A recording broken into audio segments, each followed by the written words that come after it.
Hey, good morning, Eastern Oregon, and welcome to this November 19th version of AM Live on EOA, your connection to Eastern Oregon. You can find all of our content on EOA.network.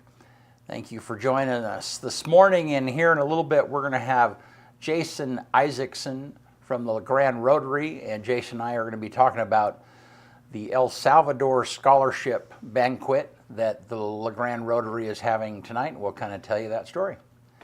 How are you, man? What's up? Yeah. Second Monday. Second Monday.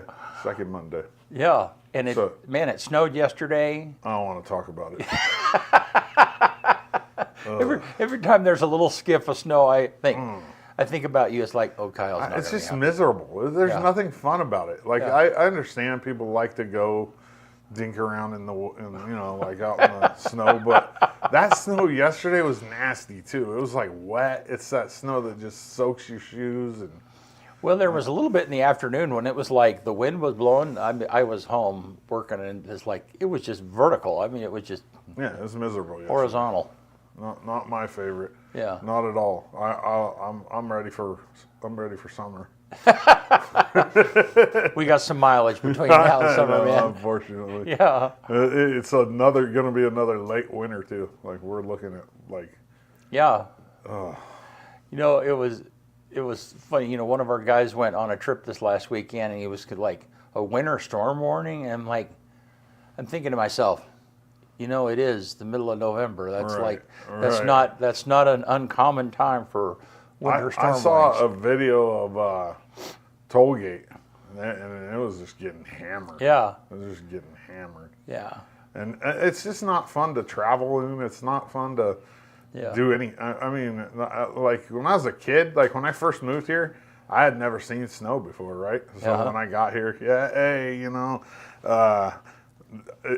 it was cool for about 5 minutes. Yeah. I sledded a little bit, did a little bit of this, a little bit of that, but outside of that, it was like, nah, I'm not a fan of this. Yeah. Yeah, we're working on our weather cam, which happens to be down right this minute. Anyhow, we're working on our weather cam, which it's on the turret out here in front of the building, and it kind of does a little tour of downtown LeGrand. We're working on alternating that with the weather cams on Tollgate, on ODOT weather cams. The ODOT weather cams. Yeah. They're not called ODOT. They're the trip check weather cams. Well, ODOT owns them. Yeah, right. Yeah. But anyhow, so watch for that coming. So then, people can go to one page and they can see, because you can see every weather cam in the state at Trip Check. Yeah. But it's a little. We're working on getting the group of them around here. You have to click on those stupid little things on the map. I don't like that. Yeah. I like the one that we have that is the 6 or 8 different cameras all on one screen at the same time. So we're trying to get that figured out. So watch for that. Well, you want to do sports? Let's do it. All right.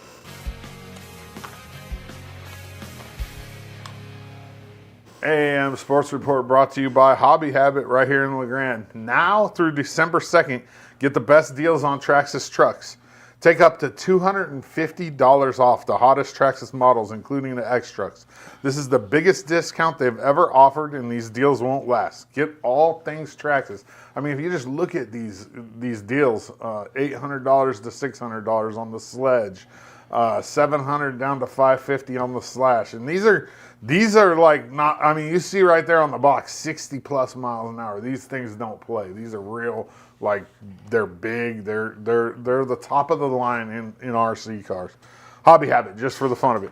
LeGrand's girls soccer headed to the state championship game last Friday. They left the high school, and we headed up there and had a little chat with head coach Chris G. I don't like saying his last name, so I just call him Chris G. Because his name is hard for me to say. And to see them off, check this out. We're all over the place right now. Anxious, excited, nervous. But that just comes with the territory, It's state championship game. So I think we're all kind of feeling the waves. I also think the game Tuesday night was such a high emotional game that we came down off of that, and now it's turning back up. So.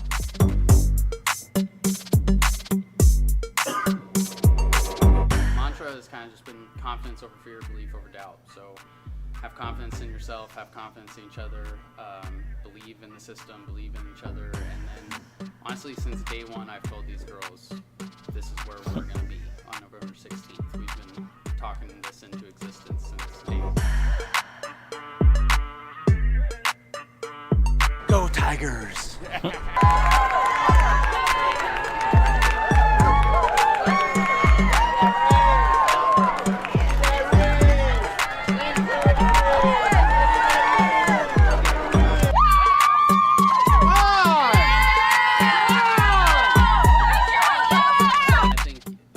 To the emotions, like going out of town, getting escorted is gonna be pretty cool, and it's gonna be high, and then they're all gonna pass out and sleep. Yeah, they're a bunch of sleepers.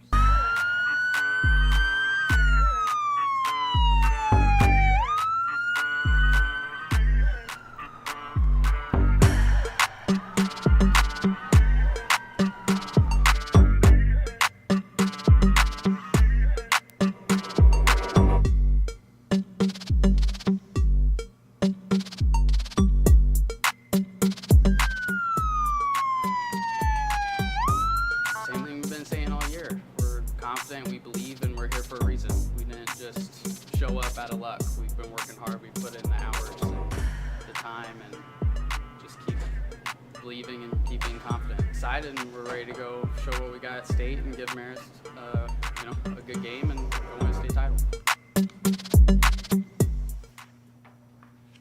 LeGrand played in the state championship game on Saturday with Marist Catholic, and unfortunately they lost 5-0. They had a great season though. Lindy Issacson was named MVP of that game for the Tigers. They pick an MVP from each team, and they ended up second place at state. What a great year. They lost twice all year. They lost that game, and they lost one game to a team outside of Oregon. It doesn't happen too often, and hopefully they kind of ride this wave. They're a really young team. I think they lose 2 starters. I think they start 2 seniors only. So they're going to have another big year next year, I'm sure. The All-GOL girls soccer came out right after that, and run that back to the front. There you go. The girls soccer GOL MVP, Rowan Evans. First team all-conference, Lindy Issacson at goalie. Paige Allen, who's, I believe, a striker or a forward. First team, Carly Kretschmer, she's a defender. First team, Maddie Wolcott, another defender midfielder. Peyton Daggett, second team, who's also a defender. Second team, Ava Mendoza, and she plays forward/midfield. And then second team, Ava Musgrove, who also is a defender on that team. They did really well with their all-GOL for that team. They got a lot of girls in there in a pretty decent league, too. EOU football lost their final game of the season to Montana Western, 29-19. It was senior day. This one was kind of hard for me because these are the guys, these seniors from LeGrand are the guys that were part of that were seniors when LeGrand won the state championship in 2019. Few of them actually, I graduated with their parents. I've known these guys since they were young. So senior day was a tough one for me. But I wish they could have won. Montana Western was ranked number 4 in the country, and they spotted them 15 points in the first half. We're down 15-0 at halftime. Final score is 29-19. So we outscored them 19-14 in the second half. We just couldn't get it done. So EOU ends their season at 4-6. I want to say they were 4-4 in the Frontier Conference, which isn't horrible. I mean, it's much better than the previous 2 years where they were 2-8. And we'll see. I mean, there's a lot of good things. We're losing our quarterback, who's a stud, Quincy Glasper. He's out of eligibility, so they're going to have to find somebody to replace a lot of yards right there. We're losing almost a guaranteed All-American wide receiver in Malachi Spurrier. He had over 1,000 yards receiving, 12 touchdowns this year, and he's going to be tough to replace too. And plus all those LeGrand guys, Gabe Shuckle, a starter on defense, Parker Robinson plays pretty much everywhere, and then Blaine Shaw, who was two-time Frontier Conference Player of the Week this year. He was National Defensive Player of the Week this year. We lose him too. So it's going to be a tough to replace some of those guys. EOU Volleyball won on Friday night in the semis of the CCC tournament versus C of I. They swept them. But then on Saturday in the championship game, the tables got flipped on them and they got swept by Southern. But that has no bearing on the national tournament, as the Mountie ladies won the CCC regular season, and the final polls come out before the tournament. So the final poll, we're number 6 in the country. Southern's number 7, Corbin's number 8, and C of I's number 22. And for the first time in history, the Cascade Collegiate Conference got 6 teams into the national tournament. It's crazy, 6 teams in the national tournament. EOU will host a first round game next Saturday, the 23rd, 1 p.m. at Quinn versus University of California, Merced. Get up there and support them. They're fun to watch. It's exciting. The environment is crazy, man. On Saturday in the championship game, a bunch of the track and field guys had their shirts off and they had Mounties written across M. One guy had an M, O, and vice so on. You can see that. I took a picture of it. It's on our Facebook page and on our Instagram. But get up there and support these ladies. They're exciting and they have a chance. I mean, they've made the semifinals the last 2 years in a row, and hopefully this year they can push through and bring back the first team national championship to EOU. EOU men's and women's cross country will run in their national championships on Friday the 22nd in Columbia, Missouri. The men's race starts at 8:30 in the morning our time, and the women's race starts at 9:30 our time. And then finally, EOU men's soccer, who won the CCC tournament for the first time in history, were recognized at halftime of the football game on Saturday, as they should have been. It was a great tournament for these guys. The defense played so well. This is the best EOU men's soccer team I've ever seen by far. Just the culture and the attitude and obviously the winning. For their efforts in winning the tournament, they were recognized as the CCC Team of the Week for the first time since I've been back.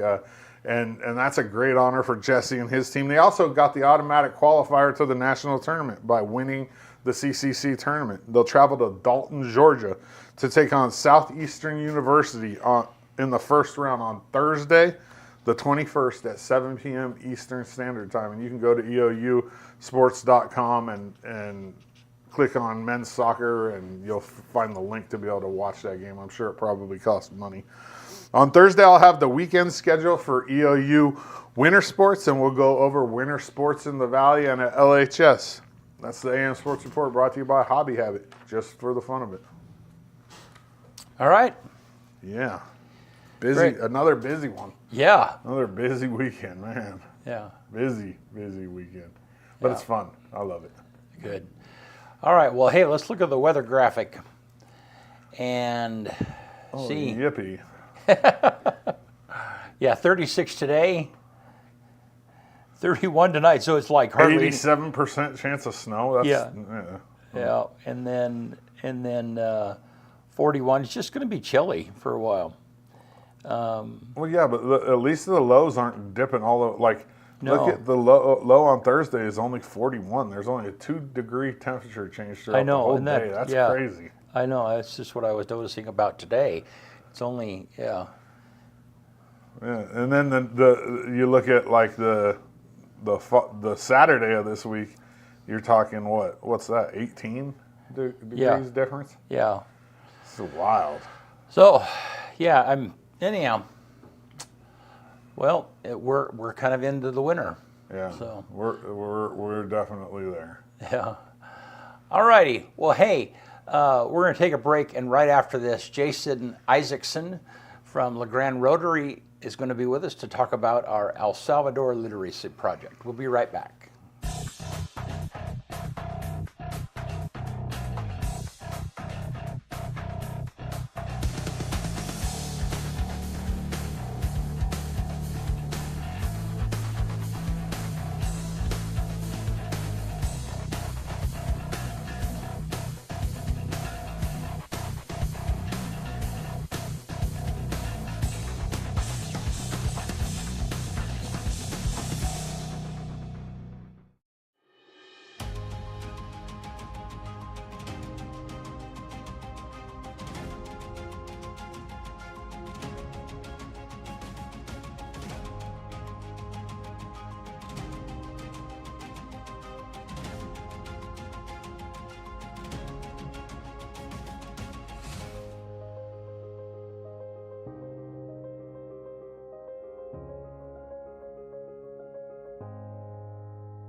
All right, we're back. Jason Issacson, how are you, man? Doing well, thanks. Thanks for having me here. Yeah, you bet. And so one of your kids was busy this Saturday, right? Yeah, Lindy was busy. Probably busier. She wanted to be in that goal. Pretty Yeah, vicious. she was real busy. Pretty vicious. So how many shots on goal? 14? If there was 5 goals and she had 9 saves, that's 14. Yeah. 14. That's crazy. That's a lot for a high school game. A Yeah, lot. she was. She earned her keep out there. So I've always thought about, you know, and it's kind of like hockey goalies too. It's like, I mean, the amount of pressure that you would feel oh yeah. is just crazy. Well, it reminds me of the Far Side. You know, where that deer's got the bullseye in its chest. It's Yeah. like bum of a birthmark, Hal. You're the goalie. It's like paint a bullseye on you. You know. Yeah. It's a rough place. Yeah. Well, yeah, you automatically get all the credit, or you get all the you know. It's 100%. like it's the superstar position. It's like you're getting the blame or you're getting the credit, pretty much. Well, yeah, and the hope is this, is that you're going to get it 100% right every time. Yeah. Yeah. She only gave up 5 goals all season before that game. Wow. Yeah. She had a really good year this year. The she whole was team did. so good. But So good. yeah, she had a really good senior year. It was a good way to go out. It's too bad it didn't work differently, but you know, they had the perfect horrible weather, you know, for the fairy tale type game, and unfortunately The we just didn't water get was all pooled up on the turf. I watched the whole game. yeah, It was- there was like a sheet of water coming down at one time, just like It was just like a crazy. sheet, and it was just intense, you know. Just unfortunately we didn't get the fairy tale win, but it was cool. Yeah. Great opportunity for the girls and for the Grand, and you know, congratulations to the coaches and the players, and just a fantastic season. So yeah, absolutely. Cool. Well, Jason, we're here today to talk about LeGrand Rotary, and Yeah. you and specifically about the El Salvador trip. You had been a couple of times on that trip, but Been you and twice. I went together in January of this year. Yeah. correct. And how cool that was. And so, yeah, no, so I tell you what, let me give them, pull up these slides, Gabe, and I'm going to just kind of give people a rundown of what it is that we do. So we do this project.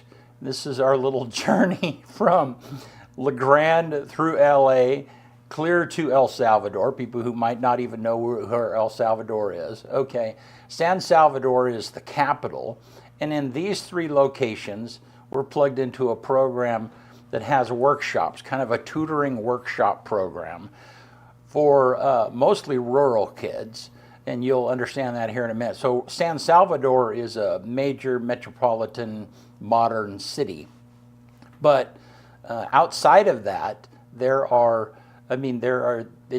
it's fairly, they call it rural. It's more like small cities. Yeah. But the poverty, it's a challenging environment. And so then in El Congo, they have 33 students. And how do you say that? Sonata? Yep, Yeah, in Sonata. Sonata there are 30 students. And then they have, in San Salvador, they have 6 students. And so, and the point of all of that is that if these kids, particularly in rural settings, this is an example of how far a kid, he lives in one place and he's got to travel by some means to get to high school. Yep. Yeah, and so then this is the challenge. So the scholarships that we raise, which is about, each kid gets about $30 a month. So we raise about $350 a year that these kids get, and it primarily they're public schools.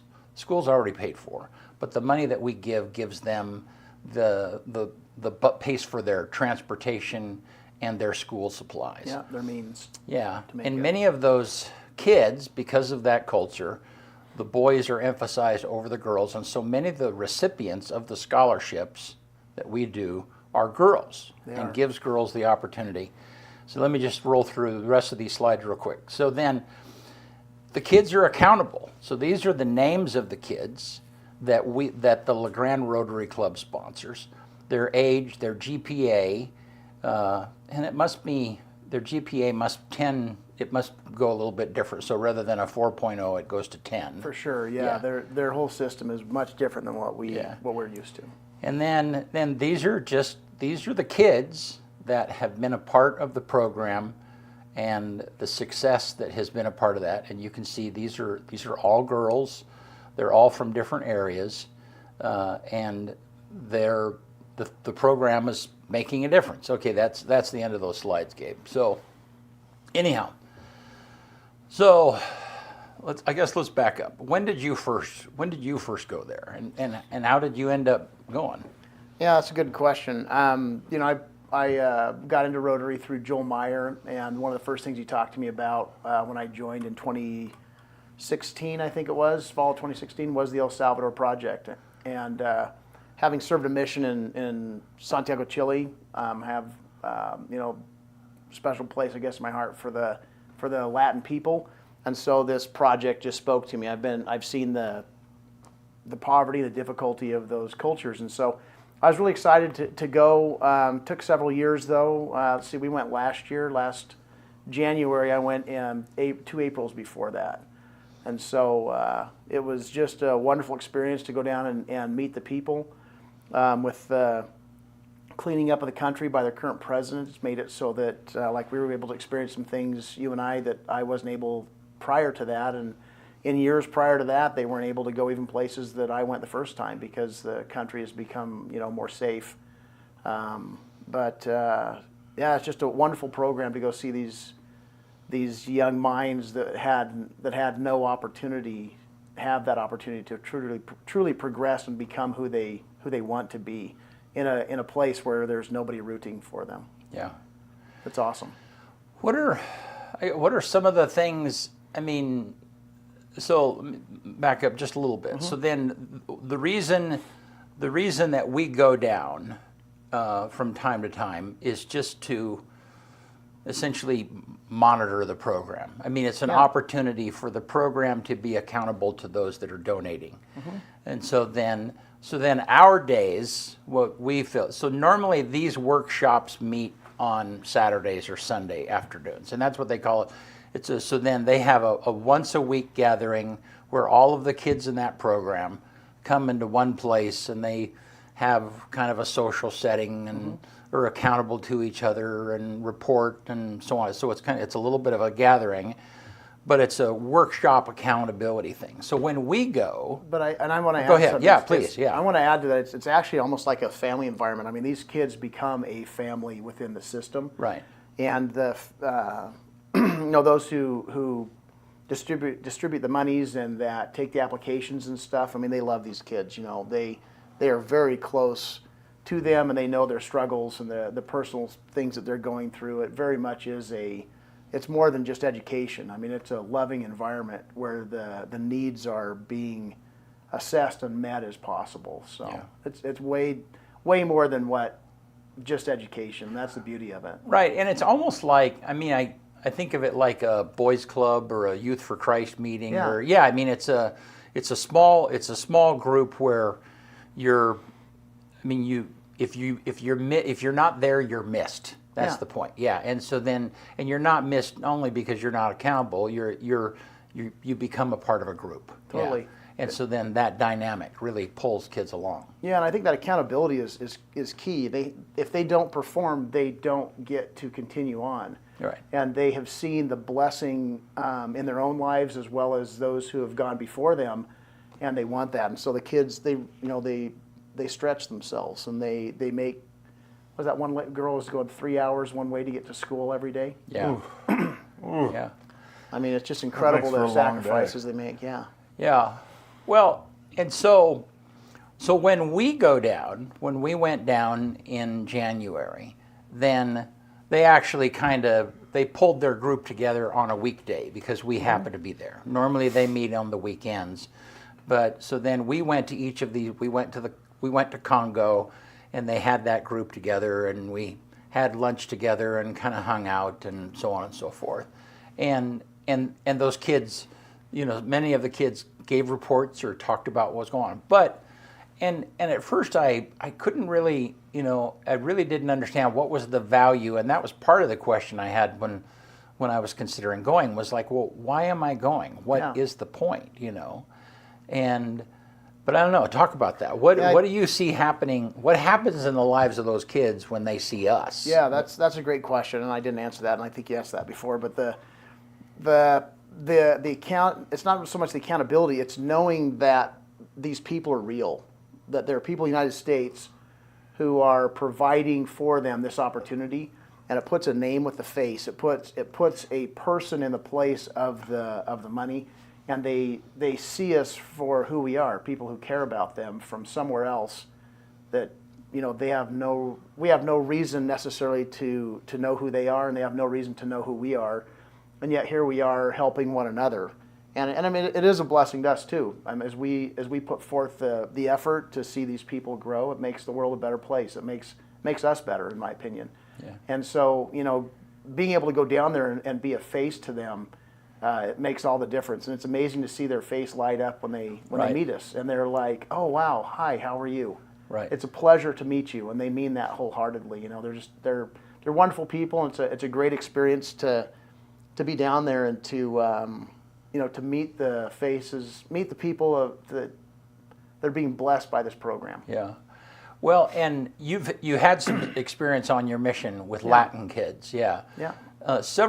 Many years ago, I was a professional photographer and traveled internationally, and so I had some experience too. And when I ran into Latin teenagers, it's a different cut. Yeah. It's just they're so genuine, and they, and you see that. When I was back there in El Salvador, I was reminded of that. Part of it is, I suppose, is like they admire Americans, or they've heard about them, or they want to go. I mean, there still is I had a super interesting conversation from one of the officials in El Salvador talking about them not wanting their youth to migrate to America, but them wanting to create an environment in El Salvador that makes them want to stay. So when they see an American in their workshop, I mean, there's the part of them is like, why are you here? And the answer that they have to come to eventually is, they're here because of you. Yeah. They're here because of your education and your growth and what it is that's going on. Yeah, and I think what really shined for me, the first trip down was a little different than what you and I saw. Like I said, we visited a different place. April is different than January. January, they're starting to get school going. When we went down in April, school was on.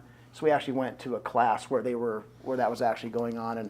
And one of the mothers came in to meet us and to go through all that. And she talked about how when her daughter applied for the program, they were frustrated, in essence, with her because she wasn't getting a job and helping with the family. And that's what happens to most kids in El Salvador, is they can't afford to go to school, and the family's poor, and so they get a job and they work and help out. Like that young girl that was selling toilet paper Right. at the opening to the bathroom.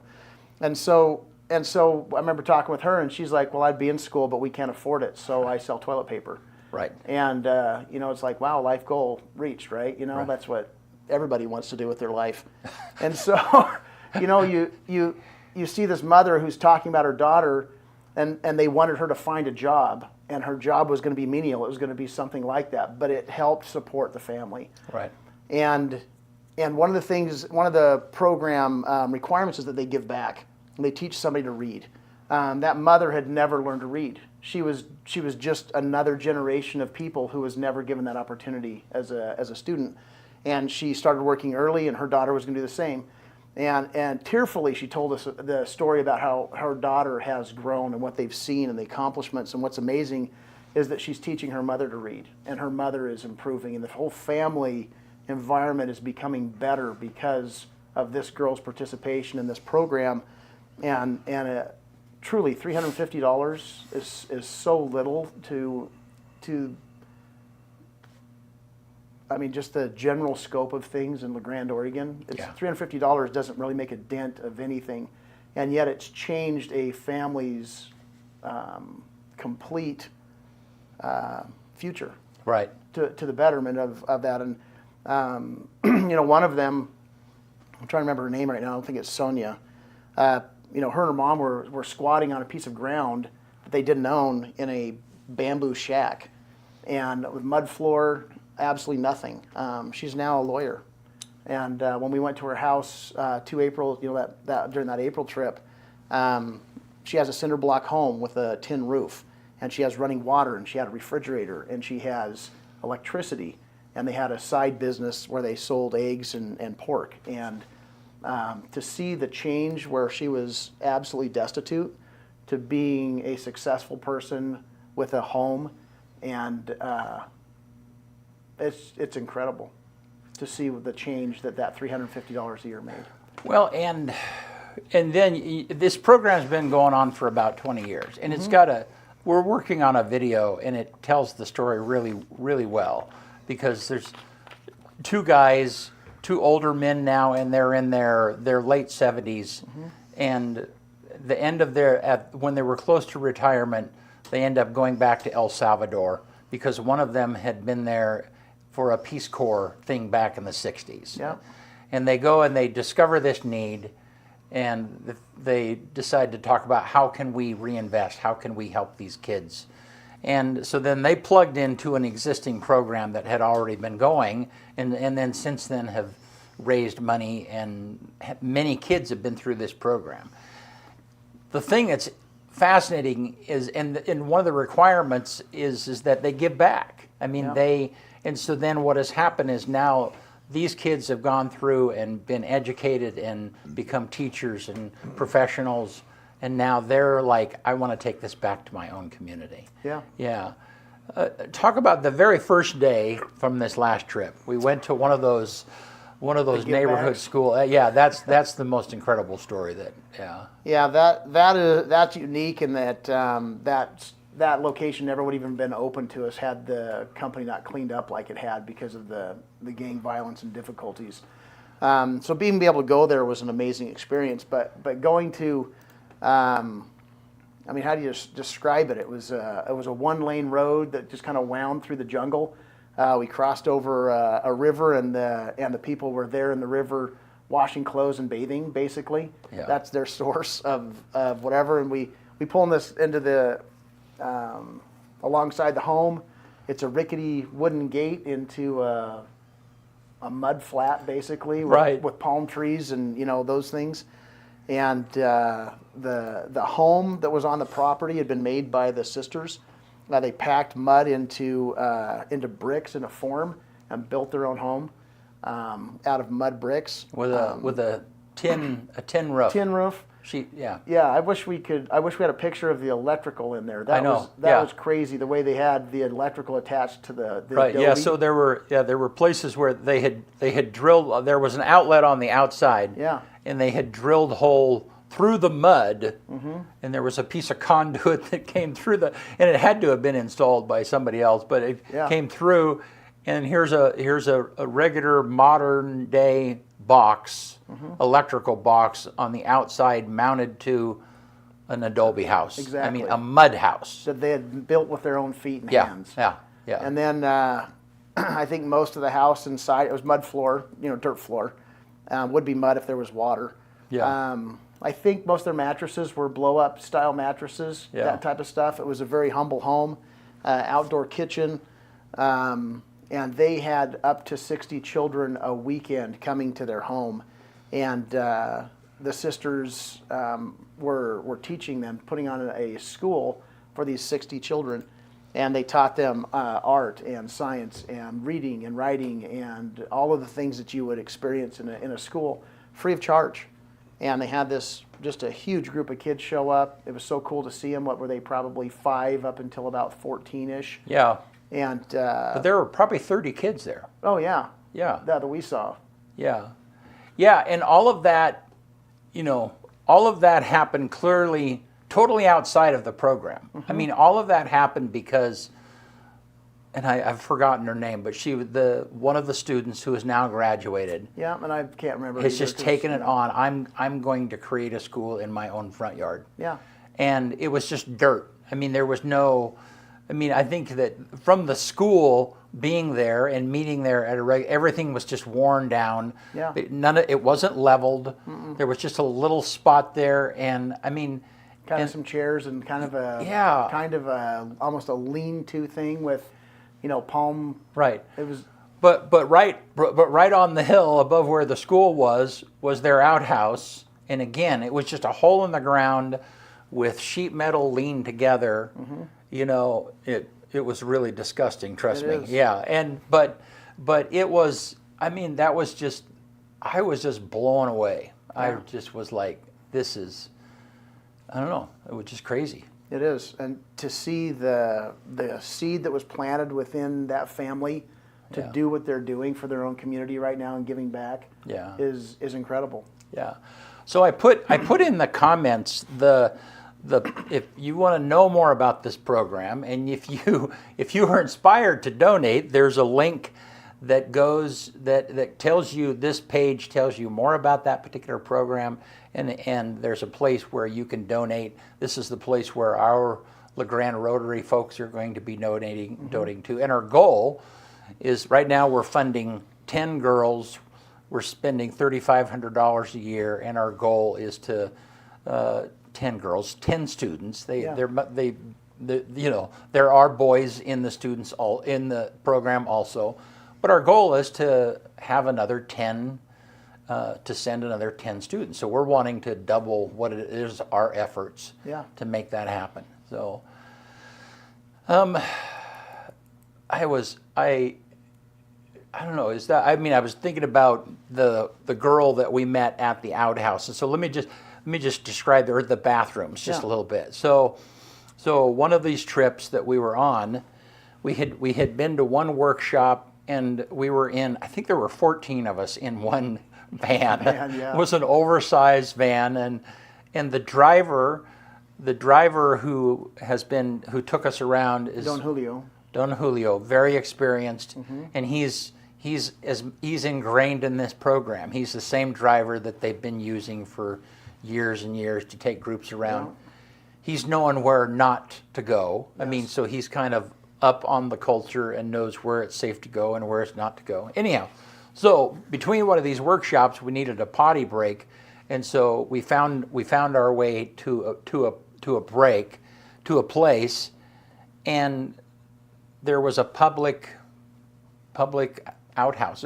Yeah. They're flush toilets, but you're right. But I mean, it was just it's just a public toilet, and there were 3 or 4 stalls on either gender side. But here's this girl on the outside of the thing, and for 25 cents, she's giving you some toilet paper. Yeah. Yeah. And we were like, "Why aren't you in school?" She's like, "I can't afford it. I had to get a job."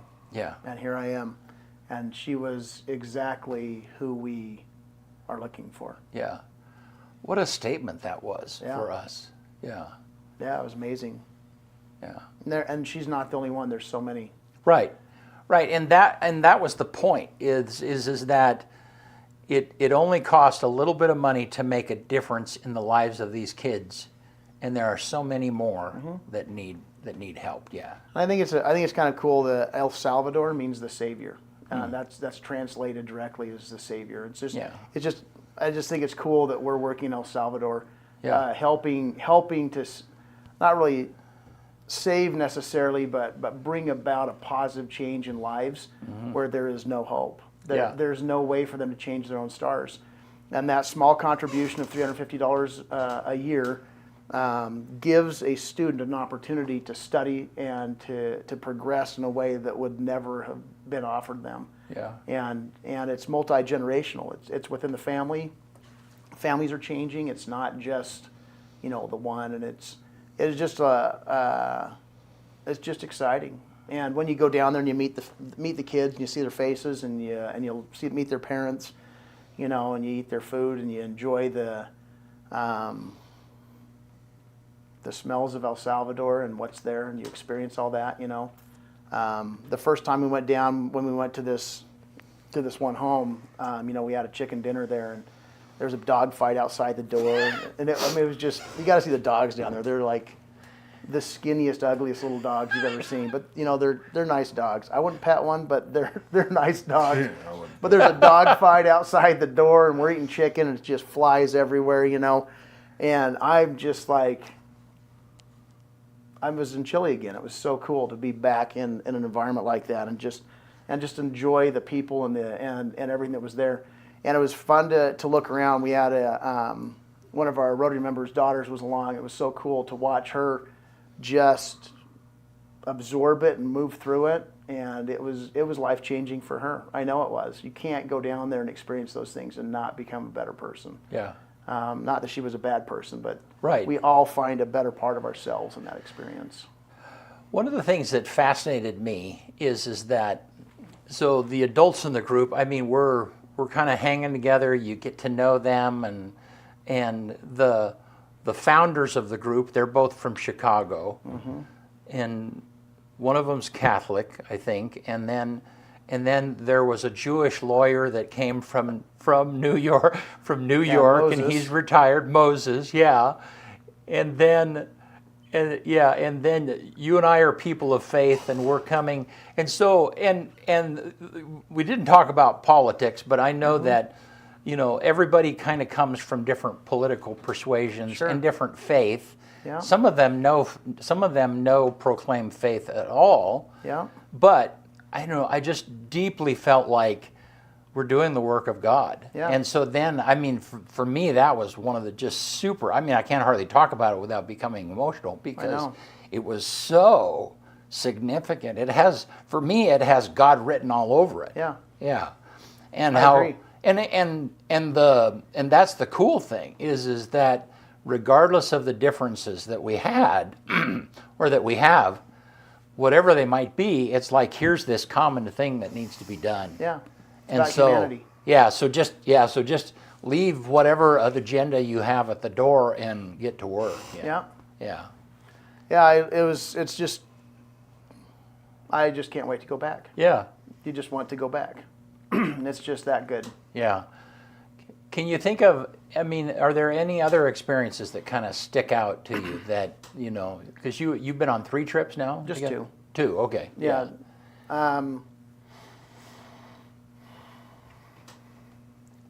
I mean, the family that is taking all of this on. Right. I should have reviewed names. I'm horrible with names. I'd forget my own name if it wasn't written on me somewhere. You know, I'm trying to remember the family's last name. So Beto. Yeah, Beto and Marisol. I just couldn't remember the last Yeah. name. I just wanted to give credit to their Right. their whole name. But their parents are the ones that actually started the nonprofit. Right. And they've continued on with that. And there's actually a brother and 3 sisters. No, sorry, 2 brothers and 2 sisters. I was wrong. 2 brothers and 2 sisters. And then Ana Fatima, she's I think related to the family. I can't remember exactly how she comes in, but she's kind of like the grandmother of this of these children. And she's the one that usually they confide in where we find out about the atrocities and difficulties of their lives outside of what they're experiencing. But, you know, Beto and Marisol. Marisol was an exchange student back in the probably the early 2000s, I would guess.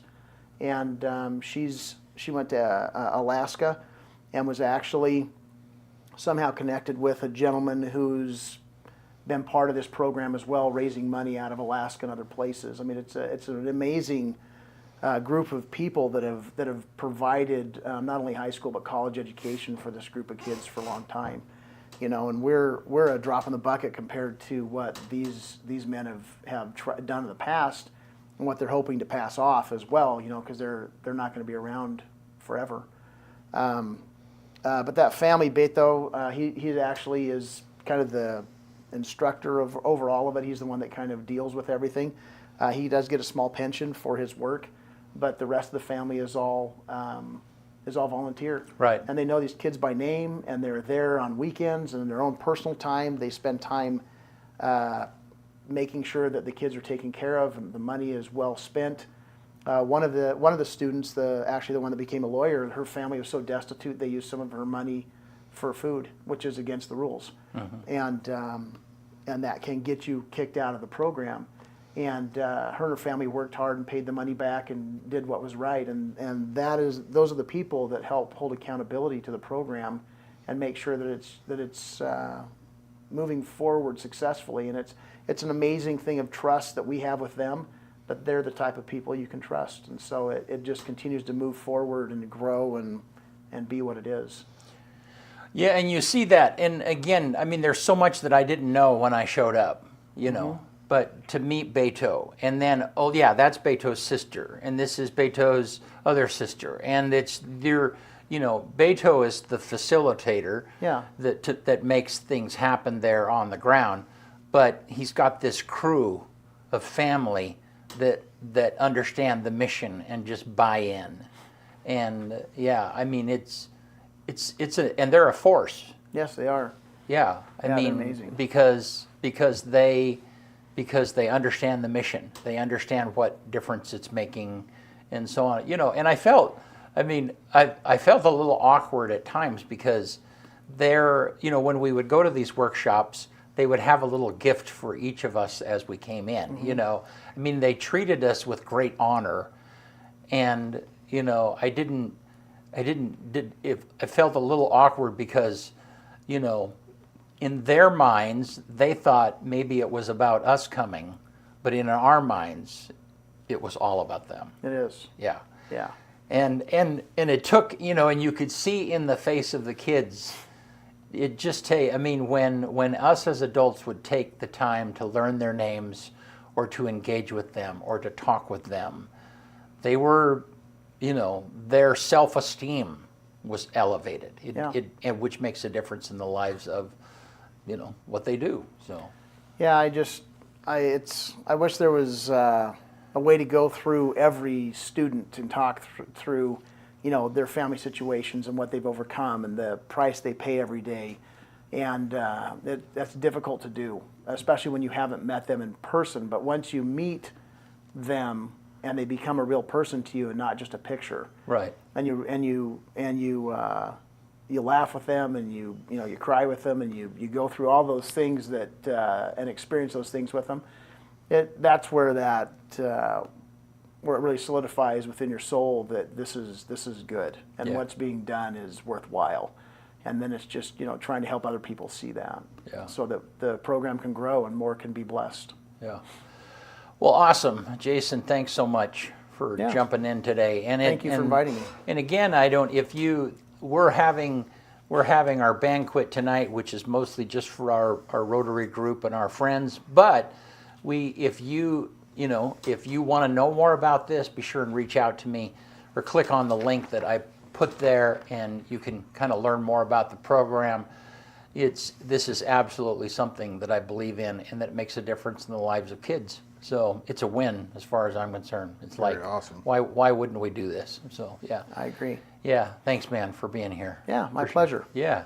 All right, you want to get us out of here? Let's do it. On this day, November 19th, 1805, Lewis and Clark expedition led by Meriwether Lewis and William Clark reaches the Pacific Ocean. It's the first European Americans to cross the West. 1863, on this day, U.S. President Abraham Lincoln delivers his Gettysburg Address. That's crazy. 1863. What is that? No, that's 100. It's a long time ago. That's a long time. 1959, on this day, the first episode of Jay Ward's cartoon series Rocky and His Friends, featuring Rocky and Bullwinkle, airs on ABC. 1998, on this day, Vincent van Gogh's portrait of the artist without the beard sells at auction for $71.5 million. In 1998, $71.5 million is a lot of money. 2021, on this day, U.S. jury clears Kyle Rittenhouse of murder. And then on this day, the #1 movie in America is Interview with the Vampire. That's 1994. And then the quote of the day comes from Michael Jordan. Obstacles don't have to stop you. If you run into a wall, don't turn around and give up. Figure out how to climb it, go through it, or work around it. One more time. Obstacles don't have to stop you. If you run into a wall, don't turn around and give up. Figure out how to climb it, go through it, or work around it. Good stuff. Yeah. Thank you, man, for being here. Yeah. We'll be back on Thursday. All right. We'll be right back right here, right at Thursday.